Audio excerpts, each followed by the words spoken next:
টানা বৃষ্টি আর উজান থেকে নেমে আসা পাহাড়ি ঢলে চট্টগ্রামের অন্তত ৮টি উপজেলায় বন্যা পরিস্থিতি তৈরি হয়েছে। এসব এলাকায় পানিবন্দী হয়ে পড়েছে অন্তত ২০ লাখ মানুষ। পাশাপাশি বন্যায় বেশ কয়েকটি পয়েন্টে তলিয়ে গেছে চট্টগ্রাম থেকে কক্সবাজার ও বান্দরবান মহাসড়ক। এদিকে এসব এলাকায় তাৎক্ষণিক ত্রাণ ও উদ্ধার তৎপরতার শুরুর কথা জানিয়েছে প্রশাসন। চট্টগ্রাম কক্সবাজার মহাসড়কের বিভিন্ন জায়গায় হাঁটু থেকে কোমর সমান পানি, দুপাশেই যানবাহন ও মানুষের অপেক্ষার সারি। চরম ভোগান্তিতে চালক ও যাত্রীরা। ৩-৪ দিন ধরে গাড়ি চালাতে পারিনি বৃষ্টির কারণে। যাত্রী নামে দিয়েছে পানির কারণে। পানি যে কবে কমবে সেটা আমি জানি না, এটা তো উপর বলা জানে। উত্তর চট্টগ্রামে খাগড়াছড়ি ও রাঙামাটি থেকে আসা পানিতে ডুবেছে ফটিকছড়ি, হাটাজারি ও রাউজান উপজেলার নিচু এলাকা। এছাড়া বান্দরবান থেকে আসা পাহাড়ি ঢলে ডুবেছে দক্ষিণ চট্টগ্রামের লোহাগাড়া, সাতকানিয়া, চন্দনাইশ ও পটিয়ার অনেক গ্রাম। সবচেয়ে খারাপ অবস্থা চন্দনাইশ ও সাতকানিয়ার। এদিকে সন্দ্বীপে টর্নেডোর আঘাতে ভেঙে পড়েছে বেশ কিছু ঘরবাড়ি। পানিতে ডুবে গেছে অনেক গ্রাম। বিদ্যুৎ ও খাবার পানির সংকটে পানিবন্দী মানুষ। চলাচল বন্ধ হয়ে গেছে, মানুষ বাজার সদাই করতে পারতেছে না। অনেক সমস্যা হয়েছে, পানিও প্রচুর পানি হয়ে গেছে, বিলে হালে অনেক পানি হয়ে গেছে এবং টিউবওয়েলও বন্ধ হয়ে গেছে। বাড়লে আরও পানি অবস্থা বেড়ে যাবে, ঘর বাড়ি ছেড়ে মানুষ আশ্রয় চলে যেতে হবে। বিদ্যুৎ আসতেছে না। আমরা আজকে 3 দিন ধরে দৌড়াদৌড়ি করতেছি বিদ্যুতের জন্য। মানুষের এখানে অনেক স্টুডেন্ট আছে অ্যাকচুয়ালি, যারা আইসিসি দিবে এরকম স্টুডেন্ট আছে, ওদের ক্ষতিগ্রস্ত হচ্ছে। আশ্রয়কেন্দ্র খোলা হলেও সেখানে উপস্থিতি খুবই কম। তবে গবাদি পশু নিয়ে গেছেন অনেকে। জেলা প্রশাসন জানিয়েছে উদ্ধার ও ত্রাণ বিতরণে বিশেষ উদ্যোগ নেওয়া হয়েছে। পূর্বের যে টাকাটা পেয়েছিলাম 200 মেট্রিক টন চাল এবং 10 লক্ষ টাকা, সেগুলো আমরা বিতরণ করে দিয়েছি। এবং আজকে যে 20 লক্ষ টাকা এখন পেলাম, সেই টাকাটা আমরা দ্রুত সময়ের মধ্যে তাদের চাহিদার ভিত্তিতে আমরা বিতরণ করে দেব, যাতে কোনো মানুষ অসহায় অবস্থায় না থাকে এবং প্রত্যেকটা মানুষের আমরা নিরাপত্তা দিতে পারি। ভারী বর্ষণের কারণে পানিতে তলিয়ে গেছে পটিয়া, বোয়ালখালী ও সীতাকুণ্ডের বিস্তীর্ণ এলাকা। অনুপম শীল, ইন্ডিপেন্ডেন্ট নিউজ, চট্টগ্রাম। 6 দিন ধরে অতি ভারী বৃষ্টিতে পাহাড়ি ঢলে প্লাবিত চট্টগ্রামের বিস্তীর্ণ এলাকা। তলিয়ে গেছে ফসলের ক্ষেত। ঘরবাড়িতে পানি ঢুকে পড়ায় বেড়েছে জনভোগান্তি। অনেক জায়গায় 5 দিন ধরে পানিবন্দী লোকজন। জেলার 411টি আশ্রয় কেন্দ্রে উঠেছেন 8,340 জন। বন্ধ আছে চট্টগ্রামের সঙ্গে কক্সবাজারের রেল যোগাযোগ। প্রায় 1 সপ্তাহ ডুবে আছে চট্টগ্রামের আনোয়ারার উত্তর চাতুরী এলাকা। এই গ্রামের অনেকেই এখন পানিবন্দী। পানিতে ডুবে গেছে ঘর, কোথাও কোথাও নেই বিদ্যুৎ। পানি অনেক ফুসের পানি, ঘরের ভিতরে পর্যন্ত পানি। আমরা ওখানে চলাফেরা করতে অনেক কষ্ট হচ্ছে। এখন কোথায় যাওয়ারও জায়গা নেই। রান্না বান্না করতে কাজকর্ম চলতেছে না, ঠিকভাবে চুলো জ্বালাতে পারছি না। শুধু বসত বাড়ি নয়, তলিয়ে গেছে আউশের ক্ষেত, ডুবেছে সড়ক, ভেসে গেছে পুকুরের মাছ, বিপাকে গৃহপালিত প্রাণীও। বৃষ্টির কারণে এখানে জলাবদ্ধতা, এখানে আপনার অনেক ওই মাছের ফজের টজের সবগুলো ডুবে সব মাছ টাছ গিয়েছে, নষ্ট হয়ে গেছে। তারপরে মানুষের ওই খাওয়া দাওয়া, রান্না বাড়া অনেক কষ্টের মধ্যে আছে। ঝড় বৃষ্টির মধ্যে মনে করেন আমরা এইভাবে চলাফিরে, আমাদের ঘর দুয়ারের অবস্থা এইটাই। এছাড়া কোনো উপায় দেখতেছি না। কোনো মেম্বার চেয়ারম্যান এখানে কোনো নেয় না, কোনো ব্যবস্থা নেয় না। স্থানীয়রা বলছেন ভাটার সময় পানি কিছুটা কমে, জোয়ার এলে বাড়ে উচ্চতা। এদিকে ত্রাণ সহায়তা পাচ্ছেন না বলেও অভিযোগ অনেকের। জোয়ারের পানি বাড়লে মোটামুটি বাড়িতে ওঠার সময় হয়ে যায়, কিছু কিছু বাড়িঘর উঠে। আর এখানে অনেক ফসল নষ্ট হয়ে গেছে। এটা আউশ সিজনে ধান লাগাইছি আমরা, সব বিলের ধান এখন নষ্ট হয়ে গেছে। ওখানে যাওয়া যাচ্ছে না, অতিরিক্ত পানি। নিম্নচাপের কারণে অতি ভারী বৃষ্টিতে বাড়ছে নদ নদীর পানি, কোথাও কোথাও বইছে বিপদসীমার উপরে। দ্রুত ত্রাণ সহায়তা, বিশুদ্ধ পানি ও প্রয়োজনীয় চিকিৎসা সেবার দাবি স্থানীয়দের। শুধু এই উত্তর চাতুরী নয়, ডুবে আছে আনোয়ারা, পটিয়ারা, কর্ণফুলীর নিম্ন অঞ্চল সহ বহু এলাকা। স্থানীয়রা যেটি বলছেন, অতি ভারী বৃষ্টির কারণে ভোগান্তি কয়েক গুণ বেড়েছে তাদের। আবহাওয়া অফিস বলছে এরকম অতি ভারী বৃষ্টি হবে রোববার পর্যন্ত। আল আমিন হোসেন, ইন্ডিপেন্ডেন্ট নিউজ, আনোয়ারা, চট্টগ্রাম। দুর্যোগ পরিস্থিতিতে রাঙামাটির সাজেকে 2 দিন ধরে আটকে থাকা পর্যটকদের মধ্যে অন্তত 150 জন খাগড়াছড়িতে পৌঁছেছেন। বৃহস্পতিবার সকালে সেনাবাহিনীর বাঘাইহাট জোনের সহায়তায় তারা রওনা দেন। সাজেক দীঘিনালা সড়কের একাধিক অংশ পানিতে ডুবে থাকায় সিএনজি অটোরিকশা ও মোটরসাইকেলের পাশাপাশি কিছু জায়গায় বাঁশের ভেলা ও নৌকায় করে তারা দীঘিনালায় পৌঁছান। স্থানীয় প্রশাসন জানিয়েছে, ভারী বর্ষণ ও পাহাড়ি ঢলে সড়ক ডুবে যাওয়ায় মঙ্গলবার থেকে সাজেকে 550-র বেশি পর্যটক আটকা পড়েন। আজ অন্তত 150 পর্যটক ফিরলেও এখনও সেখানে 350 পর্যটক অবস্থান করছেন। খাগড়াছড়ির দীঘিনালা ও সাজেক সড়কের পানি কমতে শুরু করেছে। আগামীকালের মধ্যে সড়ক থেকে পানি পুরোপুরি নেমে গেলে যান চলাচল স্বাভাবিক হবে বলে আশা করছে কর্তৃপক্ষ।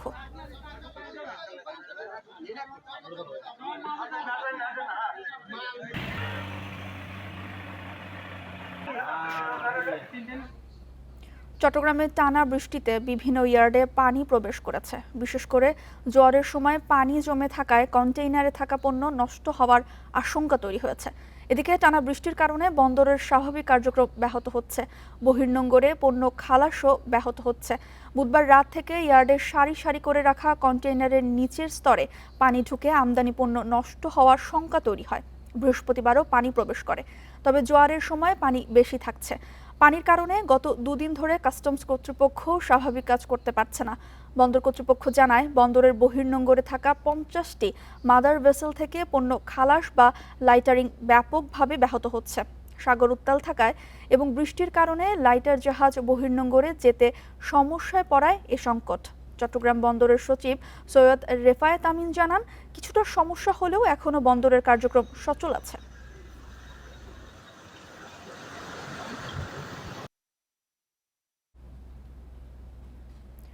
ভারী বর্ষণ ও পাহাড়ি ঢলে হবিগঞ্জে সদর উপজেলার কালীগঞ্জে খোয়াই নদীর বাঁধ ভেঙে অন্তত 15টি গ্রাম প্লাবিত হয়েছে।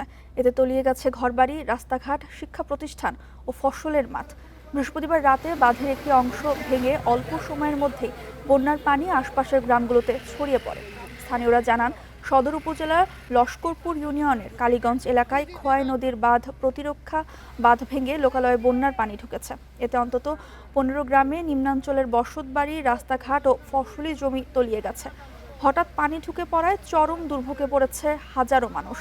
এদিকে বাঁধ ভেঙে যাওয়ার খবর পেয়ে জেলা প্রশাসনের পক্ষ থেকে মাইকিং করে বাসিন্দাদের দ্রুত আশ্রয়কেন্দ্র ও নিরাপদ স্থানে চলে যাওয়ার আহ্বান জানানো হচ্ছে। এছাড়া বন্যা পরিস্থিতির সার্বক্ষণিক পর্যবেক্ষণ এবং প্রয়োজনীয় ত্রাণ ও উদ্ধার কার্যক্রম পরিচালনার জন্য প্রস্তুত রাখা হয়েছে বলেও জানিয়েছে প্রশাসন।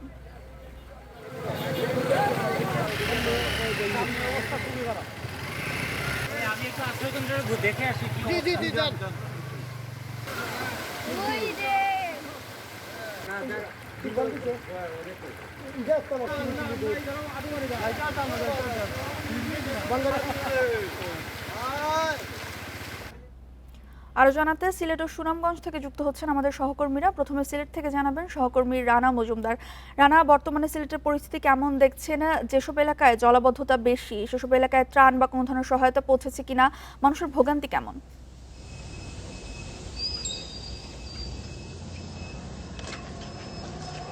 দেখুন, আসলে সিলেটে কিন্তু আমরা দেখেছি গতকালকে তেমন একটা বৃষ্টিপাত হয়নি, তবে আজকে সকাল থেকে কিংবা ভোর রাত থেকেও কিন্তু সিলেটে বৃষ্টি হচ্ছে এবং সেক্ষেত্রে আবহাওয়া অফিস যে তথ্যটি জানিয়েছে যে সকাল থেকে এখন পর্যন্ত সিলেটে 12 মিলিমিটার বৃষ্টিপাত রেকর্ড করা হয়েছে এবং এই বৃষ্টিতে আসলে সিলেটে কোথাও কোনো জলাবদ্ধতা কিংবা পানি জমার ঘটনা ঘটেনি।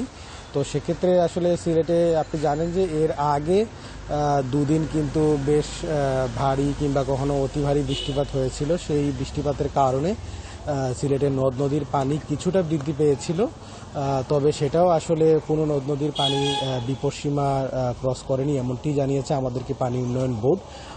তবে আবহাওয়া অফিস থেকে বলা হচ্ছে হয়তো আগামীকালকে পর্যন্ত সিলেটের এই যে আবহাওয়া, সেই আবহাওয়াটি হয়তো থাকতে পারে। এর বাইরে আসলে যে বিষয়টি বলা হচ্ছে যে সিলেটে যদি আকস্মিক বন্যা পরিস্থিতি তৈরি হয় তখন হয়তো উপজেলা কিংবা জেলা প্রশাসনের পক্ষ থেকে যে ধরনের প্রস্তুতি, সেই প্রস্তুতিগুলো নেওয়া হচ্ছে। তবে এখন পর্যন্ত আসলে সিলেটে বোঝা যাচ্ছে যে এই ধরনের কোনো পরিস্থিতি আসলে তৈরি হয়নি। তো আরেকটি বিষয় হচ্ছে যে সিলেটের নদ নদীর পানি কিন্তু মূলত হচ্ছে বৃদ্ধি পায় যদি ভারী বৃষ্টিপাত হয়, পাশাপাশি উজান থেকে যদি নেমে আসা পাহাড়ি ঢলের পরিমাণ বাড়ে তখন কিন্তু এই বিষয়টা আসলে পানিটা বৃদ্ধি পায়। তো এখন পর্যন্ত আসলে সিলেটে সেই পরিস্থিতি তৈরি হয়নি। রানা, আপনি আমাদের সঙ্গেই থাকুন। এবার সুনামগঞ্জ থেকে জানাবেন সহকর্মী তানভীর আহমেদ। তানভীর, এখনো সিলেটের আবহাওয়া পরিস্থিতি কেমন দেখছেন এবং সুনামগঞ্জের সাথে তাহিরপুরের সড়ক যোগাযোগ ব্যবস্থা বিচ্ছিন্ন হয়ে গেছে, এতে মানুষের ভোগান্তি কতটা হচ্ছে? প্রশাসন থেকে এখন পর্যন্ত কোন ধরনের উদ্যোগ নেওয়া হয়েছে কিনা জানাবেন। শুরুতেই জানিয়ে রাখি, তাহিরপুর সুনামগঞ্জ যে সড়ক, সেই সড়কের আনোয়ারপুর এবং শক্তিয়ারখোলা অংশে কিন্তু এখনো পানি আছে, যেহেতু পাহাড়ি ডল নামা অব্যাহত আছে এবং বৃষ্টি সকাল থেকে কিন্তু তেমে তেমে মাঝারি থেকে ভারী বৃষ্টি হচ্ছে এবং আগামীকাল পর্যন্ত বৃষ্টি হওয়ার একটি পূর্বাভাস রয়েছে, এমনটি জানিয়েছে পানি উন্নয়ন বোর্ড। তবে প্রশাসনের পক্ষ থেকে বলা হচ্ছে যে তারা সুনামগঞ্জের যে 12টি উপজেলা আছে, সেই 12টি উপজেলায় 1311টি বন্যার আশ্রয় কেন্দ্র তারা ইতিমধ্যে প্রস্তুত রেখেছেন। যদি কোনো ধরনের বন্যা পরিস্থিতির সৃষ্টি হয় তাহলে সেসব যে আশ্রয় কেন্দ্রগুলো প্রস্তুত রাখা হচ্ছে সেগুলো খুলে দেওয়া হবে এবং মানুষজনকে বন্যা কবলিত যেসব এলাকা আসলে পরিস্থিতি যদি সৃষ্টি হয় তাহলে তাদেরকে সেখানে উদ্ধার করে আশ্রয় কেন্দ্রে নিয়ে রাখবেন, এমনটি প্রশাসনের পক্ষ থেকে বলা হচ্ছে। তবে এখন পর্যন্ত যেহেতু কোনো নদ নদীর পানি বিপদসীমা অতিক্রম করেনি, সেক্ষেত্রে বন্যা পরিস্থিতি সৃষ্টি হওয়ার এখনো কিন্তু অনেকটা সম্ভাবনা কম, এমনটি আসলে জেলা প্রশাসনের পক্ষ থেকে বলা হচ্ছে। তবে তাদের পক্ষ থেকে যেমনটি জানানো হয়েছে যে যেহেতু একটি পূর্বাভাস আছে যে বন্যা পরিস্থিতি সৃষ্টি হওয়ার, সেক্ষেত্রে তারা তাদের যে সব ধরনের প্রস্তুতি ইতিমধ্যে তারা সম্পন্ন করেছেন এবং প্রত্যেকটি উপজেলা এবং জেলায় কন্ট্রোল রুম করা হয়েছে এবং সেই কন্ট্রোল রুম থেকে সার্বক্ষণিক তারা খোঁজখবর রাখছেন। যে কোনো পরিস্থিতি মোকাবেলায় জেলা প্রশাসন প্রস্তুত আছে, এমনটি জানানো হচ্ছে। তবে মানুষজনের দুর্ভোগের কথা যদি বলি, আমরা দেখেছি যে গতকাল থেকে তাহিরপুরের সাথে সরাসরি সুনামগঞ্জের যোগাযোগ বিচ্ছিন্ন হওয়ার কারণে হাজার হাজার মানুষ কিন্তু আসলে ভোগান্তিতে পড়েছেন। তারা সরাসরি মোটরসাইকেল কিংবা অন্যান্য যে যানবাহন আছে সেই যানবাহন নিয়ে সরাসরি কিন্তু সুনামগঞ্জ জেলা শহরে আসতে পারছেন না, এতে তারা ভোগান্তিতে পড়েছেন। তবে আমরা দেখেছি যে তারা আসলে ছোট ছোট নৌকায় সড়কের যে অংশে পানি সেই অংশ পারাপার করছেন, এতে কিন্তু আসলে ভোগান্তি হচ্ছে, তাদের দ্বিগুণ ভাড়া আসলে দিতে হচ্ছে, এমনটি তাদের পক্ষ থেকে অভিযোগ করা হচ্ছে। তো প্রশাসনের তদারকির কথা যদি বলি, আমরা দেখেছি যে গতকালে আসলে সেখানে বিশম্ভুপুর উপজেলা যে নির্বাহী কর্মকর্তা মাহফুজুর রহমান তিনি সরজমিন সেখানে যান এবং অতিরিক্ত ভাড়া যেন না নেওয়া হয় সেজন্য আসলে পরিবহনের শ্রমিক কিংবা মালিকদের নির্দেশনা দিয়েছেন। তো এই ছিল সুনামগঞ্জ থেকে সর্বশেষ। সিলেট ও সুনামগঞ্জ থেকে বিস্তারিত জানাচ্ছিলেন আমাদের সহকর্মীরা। টানা ভারী বৃষ্টি ও উজান থেকে নেমে আসা পাহাড়ি ঢলে বান্দরবানের সাঙ্গু ও মাতামুহুরী নদীর পানি বিপদসীমার উপর দিয়ে বইছে। পানি বাড়ায় সদর সহ বিভিন্ন উপজেলার নিম্নাঞ্চল প্লাবিত হয়েছে। বসতঘর, সড়ক ও কৃষি জমিতে পানি ঢুকে পড়ায় দুর্ভোগে পড়েছেন কয়েক হাজার মানুষ। এছাড়াও বৃষ্টিতে পাহাড়ের মাটি নরম হয়ে বিভিন্ন স্থানে পাহাড় ধসের ঘটনা ঘটেছে। এ নিয়ে আরও জানাতে বান্দরবান থেকে যোগ দিচ্ছেন সহকর্মী আলামিন হোসেন। আলামিন, এই মুহূর্তে বান্দরবানের পরিস্থিতি কেমন দেখছেন? মানুষের তো বিভিন্ন ভোগান্তি হচ্ছে এবং বিভিন্ন জায়গায় পাহাড় ধসের ঘটনা ঘটেছে, এখানে হতাহতের কোনো ঘটনা ঘটেছে কিনা সব মিলে বিস্তারিত জানাবেন।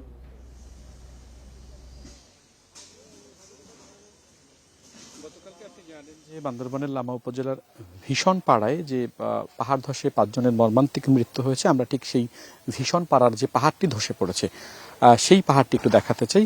আপনি নিশ্চয়ই দেখতে পাচ্ছেন যে আমাদের ক্যামেরায় সহকর্মী সাগর আছেন, তিনি দেখাচ্ছেন, অত্যন্ত ঝুঁকি নিয়েই দেখাচ্ছেন একরকম বলা যেতে পারে। এই পাহাড়টির অংশ বিশেষ, অর্থাৎ সেটি গতকালকে রাত 4টার দিকে গভীর রাতে, এর আগের দিন গভীর রাতে অর্থাৎ এটি ধসে পড়েছে এবং এই পাহাড়ের ধসে পড়ার পরে পাশের যে বাড়িটি অর্থাৎ সেটি কিন্তু পাকা বাড়ি, পাকা স্থাপনা, একতলা একটি ভবন এবং তার উপরে পরে দেয়াল ভেঙে গিয়ে মূলত সেখানে 2 জনের মর্মান্তিক মৃত্যু হয়েছে।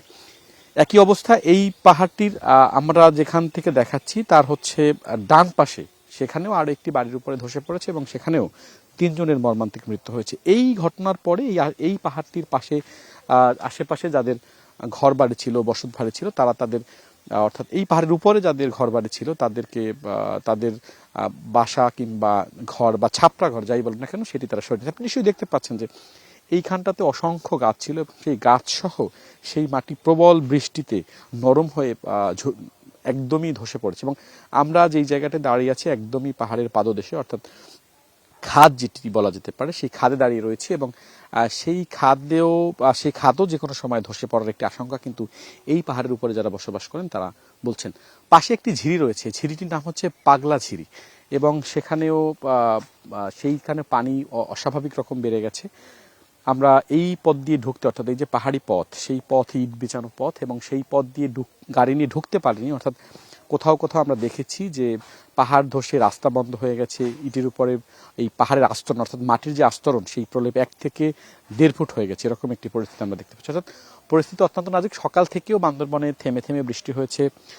যেটি বলছিলেন আপনি যে বিভিন্ন জায়গায় আমরা দেখেছি যে বিপদসীমার উপর দিয়ে পানি প্রবাহিত হচ্ছে। আরেকটি বিষয় আমরা এখানে স্থানীয় যারা তারা যেটি বলছেন যে নেটওয়ার্ক একটি জটিলতা রয়েছে, অর্থাৎ স্থানীয় জেলা প্রশাসন থেকে শুরু করে সংবাদকর্মী যারা এই দুর্যোগে কাজ করেন তাদের কারোর সঙ্গেই কেউ কাজ করতে পারছে না। অর্থাৎ ভারী বৃষ্টির কারণে নেটওয়ার্ক ডাউন হয়ে গেছে একরকম বলা যেতে পারে। যেহেতু দুর্গম এলাকা সেই নেটওয়ার্ক জটিলতার কারণে আসলে প্রকৃত যে হতাহতের চিত্র কি হয়েছে দুর্গম এলাকাগুলোতে আরও পাহাড় ধস হয়েছে কিনা সেই রকম তথ্য আসলে এখন পর্যন্ত আমাদের কাছে স্পষ্ট হয়নি। যদিও আবহাওয়া অধিদপ্তর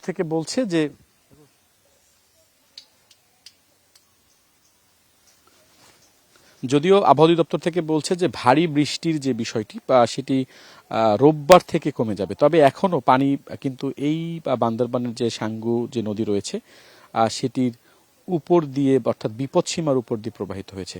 আমরা যদি আরেকটু দেখাতে চাই, আপনি নিশ্চয়ই দেখতে পাচ্ছেন যে বলছিলাম সাগর যদি একটু দেখায় যে যেই পাহাড়টি ধসে পড়েছে তার পাশের আরেকটি ঘর, ছাপড়া যেটি ঘর, সেটি কিন্তু স্থানীয় যিনি রয়েছেন অর্থাৎ এই ঘরের যারা বাসিন্দা বা মালিক তারা সেখানে সেটি সরিয়ে নিচ্ছেন। অর্থাৎ সেটিও যে কোনো সময় ধসে পড়তে পারে এই আশঙ্কায় সেটি আসলে সেখান থেকে তারা সরিয়ে নিয়েছেন। আমরা প্রথমে যে বাড়িটি দেখালাম সেটি পাকা বাড়ি, এরপরে এই পাহাড়ের পাশে আরও একটি অর্থাৎ ডান পাশে আপনারা এখন যেটি দেখতে পাচ্ছেন সেই ডান পাশ থেকেও কিন্তু এখানে যারা ঘুমিয়েছিলেন এই অংশটি একদমই পাহাড়ের এই অংশটি ধসে নিচে পড়েছে এবং সেখানে যারা এই পাহাড়ের পাদদেশে বা এই পাহাড়ের নিচে যাদের বসবাস ছিল, টিনের ঘর ছিল, সেখানে পড়ার পরে সেখানেও 3 জনের মর্মান্তিক মৃত্যু। অর্থাৎ এই পাহাড়টি ধসেই মূলত 5 জনের মৃত্যু হয়েছে, এরকম একটি বিষয় আমরা দেখতে পাচ্ছি।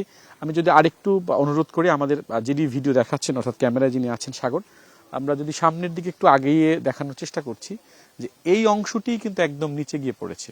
এখান থেকে অন্তত 150 থেকে 200 ফিট নিচে যে ঘরটি রয়েছে আর সেই ঘরের উপরে আগের দিন রাত্রে সেটি পড়ে এবং এখানেই তাদের মাটি চাপা পড়ে আরও 3 জনের মৃত্যু হয়। আপনি নিশ্চয়ই দেখতে পাচ্ছেন যে সেই বিবেচনা এখান থেকে তারা আসলে সেই ঝুঁকিপূর্ণ যে পাহাড়ের যে অংশ সেটি নিচে পড়েছে এবং এরপরে যেটি ঝুঁকিপূর্ণ অবস্থায় আছে সেটিকে সরিয়ে নিয়েছে। এখানে তারা যেটি বলছেন যে বড় বড় কিছু গাছ ছিল, সেই গাছ সহ অতি প্রবল ভারী, যেহেতু 5 দিন ধরে বৃষ্টি হচ্ছে এবং সেই বৃষ্টির কারণে পাহাড়ের নরম হয়ে গিয়েছে এবং সেই নরম হওয়ার পরে গাছ সহ সেটি ধসে পড়েছে। আমরা এই দিকটাতে আসতে যেটি দেখেছি যে এই রাস্তাটিতে অর্থাৎ যেটি ঢুকতেই মিশন পাড়ায় ঢুকতে দেখেছি যে পাহাড়ের আস্তরণ পড়ে রাস্তা বন্ধ হয়ে গিয়েছে এবং এই পাহাড়টা কিন্তু বেশ উঁচু। আমরা যেটি এই পাহাড়ের চূড়াও যদি একটু দেখানোর চেষ্টা করি, আপনারা নিশ্চয়ই দেখতে পাচ্ছেন যে কিভাবে মর্মান্তিক মৃত্যু হয়েছে। অর্থাৎ পাহাড়টি সম্পূর্ণভাবে এই যে টিন শেড যে ভবন সেখানে ধসে পড়েছে। পরিস্থিতির কথা যদি বলি, কোথাও কোথাও পানি আটকে আছে। প্রথমে যেমনটা বলছিলাম যে নেটওয়ার্ক জটিলতা একটি বিষয়, সেক্ষেত্রে প্রকৃত চিত্র এখানকার লামার যেহেতু দুর্গম একটা এরিয়া সেহেতু এখন পর্যন্ত প্রকৃত চিত্র আসলে ফুটে ওঠেনি। আমরা চট্টগ্রামের বন্যা পরিস্থিতির কথা যদি বলি, এখনও সেখানে প্রায় 411 জন বিভিন্ন 11টি আশ্রয় কেন্দ্রে প্রায় 8,000-এরও বেশি মানুষ সেখানে অবস্থান করেছে। পটিয়া উপজেলার কথা যদি বলি, সেখানে বেশ কিছু মাছ ভেসে গিয়েছে, অর্থাৎ মাছ ভেসে গিয়েছে। ঢাকা হয়ে চট্টগ্রাম থেকে কক্সবাজার যে মহাসড়কটি রয়েছে সেই মহাসড়কেও গতকালকে দেওয়ানহাটের উপর দিয়ে পানি বইছিল। বাইতুল ইজ্জত যেটি বিজিবি ট্রেনিং সেন্টার, সেখান থেকে পানি এত বেশি প্রবাহিত হয়েছিল যে বান্দরবনের সঙ্গে যোগাযোগ বিচ্ছিন্ন হয়ে গিয়েছিল। আরেকটি বিষয় যে ঢাকা কক্সবাজার টু চট্টগ্রাম যে সড়কটি, মহাসড়কটি, একটি গুরুত্বপূর্ণ পর্যটন যে সড়ক, সেই সড়কটিও কিন্তু আমরা নানা জায়গায় সেখানে ধসে ক্ষতিগ্রস্ত হয়েছে। এখন যে চিত্রটি আপনি দেখতে পাচ্ছেন সেটা হচ্ছে পাহাড়ের চূড়া এবং সেই পাহাড়ের চূড়াই মূলত গতকালকে 4 জনকে দাফন করা হয়েছে আর বাকি একজনকে তাদের যে বাড়ি সেটি হচ্ছে চট্টগ্রামে নিয়ে যাওয়া হয়েছে। এই হচ্ছে এখানকার পরিস্থিতি। তবে আমরা যেটি এখানকার স্থানীয়রা যেটি বলছেন যে পাহাড় এখনো অত্যন্ত ঝুঁকিপূর্ণ রয়েছে। কেউ সেখানে পাহাড়ের পাদদেশে কিংবা খাদে যারা রয়েছেন তাদেরকে সরিয়ে নেওয়ার চেষ্টা করছে। ঘরবাড়ি যেগুলো ক্ষতিগ্রস্ত রয়েছে সেগুলোও তারা আসলে নিজ দায়িত্বে সরাচ্ছেন বলে স্থানীয়রা আমাদেরকে জানিয়েছেন। ত্রাণের কথা যেটি বলা হয়, এখন পর্যন্ত প্রশাসনের পক্ষ থেকে কেউ তাদের সাথে যোগাযোগ করেননি বলে একটি অভিযোগ আমাদেরকে তারা করেছেন। আলামিন, আপনি নিরাপদা থেকে তথ্য সংগ্রহ করতে থাকুন। আমাদের সাথে ছিলেন আলামিন, বান্দরবান থেকে বিস্তারিত জানাচ্ছিলেন। টানা ভারী বৃষ্টিতে বিপর্যস্ত জনজীবন, ফলে চরম দুর্ভোগে শ্রমজীবী সহ সাধারণ মানুষ। অনেক এলাকায় জলাবদ্ধতার কারণে ভোগান্তিতে মানুষ। প্রধান সড়ক থেকে শুরু করে বিভিন্ন আবাসিক এলাকা ও বিপণী বিতান পানিতে তলিয়ে গেছে। এদিকে সুনামগঞ্জ জেলা শহরের সাথে তাহিরপুরের সড়ক যোগাযোগ বিচ্ছিন্ন হয়ে গেছে। টানা বৃষ্টি ও উজান থেকে নেমে আসা পাহাড়ি ঢলের কারণে সুনামগঞ্জের সুরমা, জাদুকাটা, বৌলাই, রক্তিসহ বিভিন্ন নদীর পানি বাড়ছে। এরই মধ্যে পানিতে তলিয়েছে শক্তিয়ার খোলা ও আনোয়ারপুর সড়ক। প্রচুর পানি, মানুষ তো যাতায়াত করতে পারতেছে না। আমরা ঔষধ লই আইছি, ঔষধও ব্যবহার করতে পারতেছি না। যাইতাম বাজারঘাট বাজারও, তাহিরপুর যাইতাম, ভালোভাবে পাইর হইতাম পারতেছি না। রাস্তা আরো উঁচা হইলে মানুষের দুর্ভিক্ষের মধ্যে পড়তো না। এখন তো আমরা খুব কষ্টের মধ্যে আছি। মৌলভীবাজারে ধলাই নদীর পুরাতন ভাঙন দিয়ে পানি ঢুকেছে লোকালয়ে। কমলগঞ্জের ইসলামপুর ও আদমপুর ইউনিয়নের কিছু জায়গা জলাবদ্ধ। পানি উন্নয়ন বোর্ড বলছে, মনু ও ধলাই নদীর প্রতিরক্ষা বাঁধের 10টি স্থান ঝুঁকিপূর্ণ। উজানে অতিরিক্ত বৃষ্টি হলে বন্যার শঙ্কা রয়েছে। প্রতি বছর যখন বন্যা আসে তখন আমাদের এলাকা অনেক ক্ষতিগ্রস্ত হয়। আর এই যে আপনি বাঁধটা দেখছেন, এই বাঁধটা দিয়ে পানি ঢুকতেছে। কৃষি ক্ষেত করি আমরা, যে আলির চারা রোপণ করেছিলাম সেই আলির চারাটাও ডুবে গেছে। ভারী বৃষ্টিতে নদীর পানি দ্রুত বাড়লেও নিবিড়ভাবে পরিস্থিতি পর্যবেক্ষণ করা হচ্ছে। আতঙ্কিত হওয়ার কোনো কারণ নেই বলছে পানি উন্নয়ন বোর্ড। উজানের পানি যদি আর বৃদ্ধি না পায়, বর্তমান যে অবস্থায় আছে আমরা শঙ্কামুক্ত আছি। যদি পানি কমতে থাকে তাহলে আমরা শঙ্কামুক্ত। নীলফামারীতে 3 দিন ধরে থেমে থেমে বৃষ্টি হচ্ছে। বৃষ্টি ও উজানের ঢলে পানি বাড়ার খবরের শঙ্কায় তিস্তাপাড়ের মানুষ। পটুয়াখালীর উপকূল জুড়েও কয়েকদিন ধরে মাঝারি থেকে ভারী বৃষ্টি হচ্ছে। শহর ও গ্রামের অনেক সড়কে পানি জমায় ভোগান্তিতে পড়েছে সাধারণ মানুষ। সোহেলি জাহান, ইন্ডিপেন্ডেন্ট নিউজ। ভারী বৃষ্টি ও উজানের ঢলে 3 জেলায় বন্যা পরিস্থিতির অবনতি হয়েছে। পার্বত্য চট্টগ্রামের সাঙ্গু, মাতামুহুরী, চিরিঙ্গা নদী, সিলেটের মনু, খোয়াই, ধলাই, কুশিয়ারার 10টি স্টেশনে পানি বিপদসীমার উপরে। বন্যা পূর্বাভাস কেন্দ্র বলছে, শনিবার পর্যন্ত পানি বাড়তে পারে। এদিকে লালমনিরহাটের ডালিয়া পয়েন্টে তিস্তার পানি বিপদসীমার 3 সেন্টিমিটার উপর দিয়ে বইছে। কয়েকদিনে চট্টগ্রামে প্রায় 900 মিলিমিটার বৃষ্টি হয়েছে। জলাবদ্ধতায় স্থবির মহানগরী। আবহাওয়া অধিদপ্তর বলছে, অতি ভারী বৃষ্টির কারণে বান্দরবান, চট্টগ্রাম ও কক্সবাজারের সাঙ্গু, মাতামুহুরী নদীর নিম্নাঞ্চল বন্যা দেখা দিয়েছে। ঘটছে পাহাড় ধস। আবহাওয়া পূর্বাভাস বলছে, ঢাকা সহ 7টি বিভাগে শনিবার পর্যন্ত অতি ভারী বৃষ্টি হতে পারে। উত্তর অঞ্চলে বৃষ্টি বেড়ে যাচ্ছে। এই বৃষ্টি আরও আপনাকে 11 তারিখ 12 তারিখ পর্যন্ত কন্টিনিউ করবে মেন বৃষ্টি। আমরা আশা করছি হচ্ছে 11 অথবা 12 তারিখ পর থেকে মোটামুটি সারা দেশে বৃষ্টি কমে যাবে। আর দক্ষিণ অঞ্চলে বৃষ্টি আপনার ধরেন হয়তো আজকালের ভিতরে অনেকটাই কমে যাবে, কিন্তু বৃষ্টি হবে। ওভারঅল হোল বাংলাদেশে আপনার 11-12 তারিখ পর্যন্ত বৃষ্টি হবে। বন্যা পূর্বাভাস কেন্দ্র বলছে, ভারী বৃষ্টিতে চট্টগ্রাম ও সিলেট বিভাগের 10 স্টেশনে নদ নদীর পানি বিপদসীমার ওপরে বইছে। 2 দিনে চট্টগ্রামের সাঙ্গু, মাতামুহুরী, চিরিঙ্গা, হালদা, ফেনী, গোমতী নদীর পানি বাড়বে। সিলেট বিভাগের মনু, খোয়াই, সারিগোয়ালিনী, সোমেশ্বরী ও কুশিয়ারার পানিও বিপদসীমা ছাড়িয়ে যেতে পারে। এইসব এলাকায় সাময়িক বন্যা পরিস্থিতির শঙ্কা রয়েছে। জোয়ার ভাটার কিছু প্রভাব থাকলেও সেটা নদী সাধারণত পানি নিষ্কাশনটাকে অতিমাত্রা বিলম্বিত করে না। তবে এখন বর্তমান পরিস্থিতিতে আমরা দেখতে পাচ্ছি যে ভারী বৃষ্টিপাত গত 5 দিন ধরেই অব্যাহত আছে এবং অন্তত আগামী 2 দিন পর্যন্ত অব্যাহত থাকার সম্ভাবনা আছে, যার প্রেক্ষিতে আসলে নদ নদীর পানি পুরোপুরি হ্রাস পাওয়ার ক্ষেত্রে এখনো পুরোপুরি প্রস্তুত হয়নি। অনুকূল পরিবেশ সৃষ্টি হতে অন্তত আরও 2 দিন সময় লাগতে পারে। তিস্তার পানি বেড়ে নীলফামারী, লালমনিরহাট, রংপুরের কিছু এলাকায় সাময়িক প্লাবিত হতে পারে বলেও জানিয়েছে বন্যা পূর্বাভাস কেন্দ্র। Shahriar Anirban, independent news, Dhaka. বরিশালের আগৈলঝাড়ায় বিভ্রান্তিকর তথ্য ছড়িয়ে থানায় হামলা ও পুলিশ সদস্যদের মারধরের অভিযোগ উঠেছে আসামির পরিবারের বিরুদ্ধে। এ ঘটনায় অন্তত 3 থেকে 4 জন পুলিশ সদস্য আহত হয়। বৃহস্পতিবার বিকেলে আগৈলঝাড়া থানায় এই হামলার ঘটনা ঘটে। পুলিশ জানায়, মাদক সেবন ও চুরির ঘটনায় গত বুধবার রিয়াজ ফকির নামে এক যুবককে আটক করা হয়। এ ঘটনায় বিভ্রান্তিকর তথ্য ছড়িয়ে বিকেলে একদল নারী পুরুষ মিছিল নিয়ে থানা ঘেরাও করে। এ সময় তারা থানার গেট ভেঙে ফেলে এবং পুলিশ সদস্যদের উপর হামলা ও মারধর করে। এতে বেশ কয়েকজন পুলিশ সদস্য আহত হন। পরে পুলিশ তাদেরকে প্রতিহত করতে লাঠিচার্জ করে। বর্তমানে পরিস্থিতি নিয়ন্ত্রণে রয়েছে এবং এই ঘটনায় হামলাকারীদের শনাক্ত করে আইনগত ব্যবস্থা নেওয়া হবে বলেও জানিয়েছে পুলিশ। সারা শরীরে কোনো আঘাতের চিহ্ন নাই, তার কোনো মারছে টর্চার করছে এরকম কোনো তথ্য কাছে নেই। এখন একটা বিভ্রান্তিকর তথ্যের ভিত্তিতে থানা আক্রমণ করা এটা খুবই একটা খারাপ কাজ করছে। সরকারি যান মাল এগুলা নষ্ট করছে, আমরা এটার বিরুদ্ধে মামলা নেব। দীর্ঘদিন পর লক্ষ্মীপুরের মেঘনা নদী ও সাগরে জেলেদের জালে ধরা পড়েছে ইলিশ। সরগরম জেলেপল্লী ও স্থানীয় মাছ ঘাটগুলো। গত সপ্তাহের তুলনায় আড়তগুলোতে ইলিশের সরবরাহ বাড়ায় কেজিতে দাম কমেছে 2 থেকে 300 টাকা। দীর্ঘদিন পর জালে মাছ আসায় উপকূলের জেলে ও আড়তদারদের মনে স্বস্তি ফিরতে শুরু করেছে।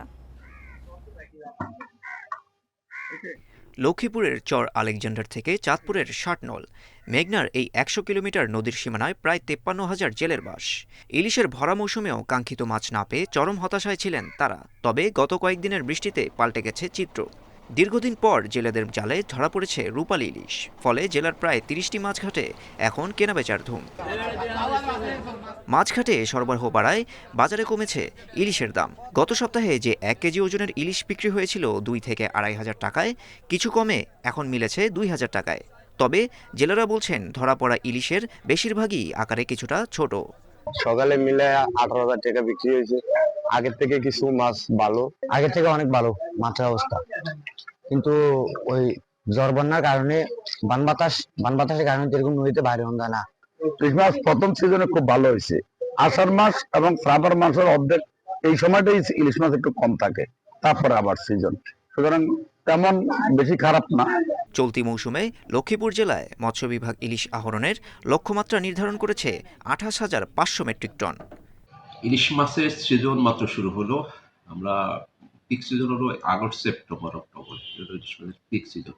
ইলিশের প্রাপ্যতা অনেক বেড়েছে আগের তুলনায় এবং আশা করতেছি যে এই প্রাপ্যতাটা আরো বৃদ্ধি পাবে। বাজার তদারকি জোরদারের পাশাপাশি মেঘনার বুক জুড়ে ইলিশের এই ধারা অব্যাহত থাকলে প্রান্তিক জেলেদের অর্থনৈতিক সংকট দ্রুত কেটে যাবে, এমনটাই প্রত্যাশা উপকূলবাসীর। Independent news. গত সপ্তাহের তুলনায় সব ধরনের সবজির দাম বেড়েছে বাজারে। বৈরী আবহাওয়ায় সরবরাহ কম থাকায় দাম বাড়ার কথা জানিয়েছেন বিক্রেতারা। আরও জানাতে নরসিংদীর বাজার থেকে যোগ দিচ্ছেন আমাদের সহকর্মী মোহাম্মদ আসাদুজ্জামান। আসাদুজ্জামান, নরসিংদীর বাজারে ক্রেতার সমাগম কেমন দেখছেন?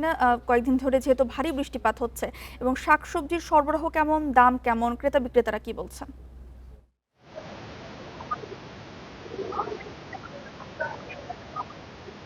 আপনি জানেন যে টানা কয়েকদিনের যে বৃষ্টি, আমি এখন যেখানে দাঁড়িয়ে আছি এটি হলো নরসিংদী শহরের শিক্ষা চত্বর বাজার। আমি যদি আপনাকে একটু দেখাই, যে আমার পাশে আপনি দেখতে পাচ্ছেন যে এখানে আমি সকাল থেকে এসে যেটি লক্ষ্য করছি যে বাজারে ক্রেতা উপস্থিতি অনেকটাই কম। সাধারণত শুক্রবারে যে বাজারে যেই ধরনের পা ফেলার জায়গা থাকে না, অর্থাৎ মানুষের ক্রেতাদের উপস্থিতি থাকে অনেক, কিন্তু আজকে কিন্তু সেটি অনেকটা ভিন্ন। বিক্রেতারা যেটি বলছেন যে বৃষ্টির কারণে আসলে বাজারে খুব একটা ক্রেতা আসছেন না। আর এদিকে আপনি জানেন যে বৃষ্টির কারণে যে বিভিন্ন ধরনের শাকসবজি কিন্তু কিছুটা দাম বেড়েছে। বিক্রেতারা যেটি বলছেন যে টানা বৃষ্টির কারণে যে সবজির যে সরবরাহ সেটা কিছুটা কম হওয়ার কারণে কিছুটা দাম বেড়েছে। তবে সব ধরনের সবজির দাম বেড়েছে এমনটি তারা বলতে চান না। ক্রেতা বিক্রেতারা উভয়ই যেটা বলছেন যে মোটামুটি বাজার যে দর সেটি কিছু কিছু সবজি ভেদে কিছু দাম বাড়লেও সব ধরনের সবজির দাম কিন্তু আসলে এখনো বাড়ে। তবে তারা যেটি বলছেন যে আপনি জানেন যে নরসিংদী একটি সবজি উৎপাদনের একটি এলাকা। এখানকার যে সবজি উৎপাদিত হয় এর মধ্যে বেশিরভাগই কিন্তু রাজধানী ঢাকায় সরবরাহ করে। আপনি জানেন যে সবজি ক্ষেত্রে এই নরসিংদী জেলার যেই কৃষি জমিগুলি রয়েছে, এই টানা বৃষ্টির কারণে নিম্নাঞ্চলের যে কৃষি জমি রয়েছে, বিভিন্ন শাকসবজির যে জমি রয়েছে, এইসব জমি কিন্তু অনেকটাই তলিয়ে গেছে। এই তলিয়ে যাওয়ার কারণে, আর বিশেষ করে আপনি জানেন যে পানি আটকে থাকার কারণে কিন্তু শাকসবজির যে জমি সেটি নষ্ট হচ্ছে। এই কারণে কিন্তু এখন পর্যন্ত আসলে আপনি জানেন যে এই কয়েকদিনের বৃষ্টির কারণে শাকসবজির যে সরবরাহ সেটি বাজারে খুব একটা কম না হলেও এবং দাম খুব একটা না বাড়লেও যে কিছুটা যে বাড়তি, বিশেষ করে কাঁচামরিচ, টমেটো এবং বেগুন সেটি বেড়েছে। আর আপনি জানেন যে এইসব শাকসবজির যে দাম সেটি আসলে ক্রেতা বিক্রেতারা যেটি বলছেন যে এটির প্রভাব পড়বে আরো 2-3 দিন পর থেকে। আপনি জানেন যে সবজির ক্ষেতে যে পানি জমা থাকে, অর্থাৎ টানা একদিন বা 2 দিন যদি পানি জমা থাকে, সেই সব ক্ষেতের যে সবজি সেটি নষ্ট হয়ে যায়। আর এছাড়া আপনি জানেন যে এই এলাকার যেই সবজির যেই বাজারগুলি আছে, টানা বৃষ্টির কারণে কিন্তু সবজির যে সরবরাহ, সবগুলি বাজারে কিন্তু সবজির সরবরাহ কমেছে এবং এইটির যে মূল প্রভাব, অর্থাৎ সবজির যে সরবরাহ এবং বাজারের যে দাম, সেটি কিন্তু মূলত 2-1 দিন পর থেকে আরো বাড়বে বলে ক্রেতা বিক্রেতারা যেটি বলছেন। তো এখনো পর্যন্ত আসলে বাজারে আপনি জানেন যে এর পাশাপাশি কিন্তু এখানকার শাকসবজির পাশাপাশি এই মাছের দাম বাজারে বেড়েছে। আর শাকসবজির যে দরদাম সেটি নিয়ে এখনো পর্যন্ত ক্রেতা বিক্রেতারা সন্তুষ্টি থাকলেও, অর্থাৎ আগামী 2-1 দিনের মধ্যে এর বিরূপ প্রভাব বাজারে পড়তে পারে এবং সবজির যে দাম সেটি আরো বাড়তে পারে, এমনটাই আসলে আমাকে এখানকার যে ক্রেতা বিক্রেতারা সেটি বলছেন। নরসিংদীর বাজার পরিস্থিতি নিয়ে বিস্তারিত জানাচ্ছিলেন সহকর্মী মোহাম্মদ আসাদুজ্জামান। মালয়েশিয়া ও জাপান হতে যাচ্ছে আম রপ্তানির বড় বাজার। থাইল্যান্ডের তুলনায় বেশি মিষ্টি হওয়ায় পূর্ব এশিয়ায় প্রবাসীদের মাধ্যমে বাংলাদেশের আমের বড় বাজার সৃষ্টির সম্ভাবনা দেখছে আম উৎপাদনে জড়িতরা। বিমানে পরিবহন খরচ কমানো সহ প্রযুক্তিগত সুবিধা বাড়ালে আন্তর্জাতিক মান বজায় রেখে আম রপ্তানি সম্ভব বলছেন তারা। গ্রীষ্মের সবচেয়ে জনপ্রিয় ফল আম। ফাওস্ট্যাটের তথ্য অনুযায়ী বিশ্বের অর্ধেক আম উৎপাদন করে ভারত। বছরে 25 লাখ টন উৎপাদন করে শীর্ষ 7-এ থাকলেও আন্তর্জাতিক বাজারে এখনও পিছিয়ে বাংলাদেশ। বাংলাদেশের চেয়ে কম উৎপাদন করেও সংযুক্ত আরব আমিরাত, আফগানিস্তান, ইরান, ওমান, কাজাখস্তান সহ মধ্যপ্রাচ্যের 80% বাজার পাকিস্তানের দখলে। এ খাতে বছরে প্রায় $20 কোটি আয় করে তারা। তবে সিঙ্গাপুর, হংকং, মালয়েশিয়া, দক্ষিণ কোরিয়া ও জাপানেও রয়েছে আমের বিশাল বাজার। মালয়েশিয়া আমাদের 15 লক্ষ বাঙালি থাকেন, তো সেই বাজারটাকে আমরা ধরার চেষ্টা করছি। এবার মালয়েশিয়া ডেলিগেটরা ভিজিট করেছেন, তাদের আমাদের প্রক্রিয়াধীন আছে, হয়তো এই সপ্তাহের মধ্যে ওকে হয়ে গেলে সামনের সপ্তাহ থেকে আমরা হয়তো তাদের কাছে আম পাঠাতে পারবো। অবশ্য বেশ কিছু সীমাবদ্ধতার কথা বলছেন রপ্তানিকারকরা। পাকিস্তান ও ভারতের তুলনায় বাংলাদেশ থেকে বিমান ভাড়া বেশি। ভারত বা পাকিস্তানিদের এনাদের খরচ কিন্তু প্রায় 400 টাকা বা আরও কম, অনেক ক্ষেত্রে প্রায় 1.5 থেকে 2 গুণ খরচ হয় আমাদের। আবার মিডল ইস্টে পাঠাতেও আমাদের কিন্তু খরচ প্রায় 200 টাকার উপরে কেজি প্রতি, সেখানে তাদের 100 থেকে 150 টাকার ভিতরে অনেকটাই খরচ। এই কারণে আমাদের প্রাইসিংয়ে কিন্তু কিছুটা চ্যালেঞ্জ ফেস করতে হয়। রাজশাহী, নওগাঁ, সাতক্ষীরা, কুষ্টিয়া পার্বত্য এলাকায় আমের উৎপাদন বেড়েছে। দেশের চাহিদা মিটিয়ে রপ্তানিও সম্ভব। তবে 2022 থেকে 5 বছরে আম রপ্তানি হয়েছে 10 টনেরও কম। 20 লাখ টন আমরা আমাদের দেশে কনজিউম করতে পারবো, তাহলে এখন উৎপাদন হচ্ছে 27 থেকে 28 লাখ টন। তাহলে এই 8 লাখ টন আম আমরা কি করবো? এই 8 লাখ টনের আমের মধ্যে অবশ্যই আমাদের 1-2 লাখ টনের রপ্তানিতে যেতে হবে, আর বাকিটুকু প্রসেসিংয়ে আসতে হবে। 2023 সালে বাংলাদেশ থেকে আম আমদানির অনুমোদন দেয় জাপান। তাদের বাষ্প তাপ প্রযুক্তি দিয়ে জীবাণুমুক্ত করলেই খুলবে জাপানের রপ্তানি দুয়ার। Shahriar Anirban, independent news, Dhaka. এই ছিল এখনকার সংবাদে। ধন্যবাদ এতক্ষণ সাথে থাকার জন্য।